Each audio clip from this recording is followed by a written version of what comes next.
সবাই আমাকে কমেন্টে মেসেজে বলতে বলতে অতিষ্ঠ করে ফেলছে যে সনি A7III এর ভিডিও সেটিং দেন। আমি অ্যাকচুয়ালি জানি না আপনারা কোন ভিডিও সেটিং জানতে চান, অ্যাকচুয়ালি কোন সেটিং জানতে চান এই ভিডিওর কমেন্টে বলে দিতে পারেন। বাট আমি কিছু বেসিক সেটিং আমার সনি A7III যেটা আমি আমার রিলস বানানোর ক্ষেত্রে ইউজ করি বা ভিডিওর ক্ষেত্রে ইউজ করি সেটা আপনাদেরকে দেখা দিচ্ছি।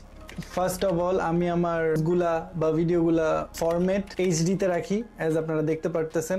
দেন হচ্ছে আমার রেকর্ড সেটিং দেখতে পাচ্ছেন যে আমি 100 ফ্রেম পার সেকেন্ডে শুট করি। এন্ড ফর স্লো মোশন আমি আমার এই ডায়ালের SNQ তে শুট করি। SNQ এর সেটিং এর ভিতরে আমার 100 ফ্রেম পার সেকেন্ড দেওয়া থাকে for that slow motion. Focus area কোনটা ইউজ করি, আমি ফোকাস এরিয়া আমার সনি A7III তে ফ্লেক্সিবল স্পট L ইউজ করি, যাতে আমার সাবজেক্টকে আমি যেখানে আমি চাই আমার ফোকাসটা সেখানেই লক থাকুক। অ্যান্ড ট্র্যাকিং তো অবশ্যই থাকে, যেটা হচ্ছে ফোকাস মোড আমি ইউজ করি AFC কন্টিনিউয়াস ফোকাস, যাতে আমার ওই সাবজেক্টকে যেই ফোকাসিং পয়েন্টে আমি রাখছি সেই ফোকাসিং পয়েন্টে যাতে কন্টিনিউয়াসলি ট্র্যাক করে। সো ডেফিনেটলি জানাবেন যে আপনারা আর কি সেটিং দেখতে চান। ভালো থাকবেন, সুস্থ থাকবেন, like share and subscribe to my YouTube channel.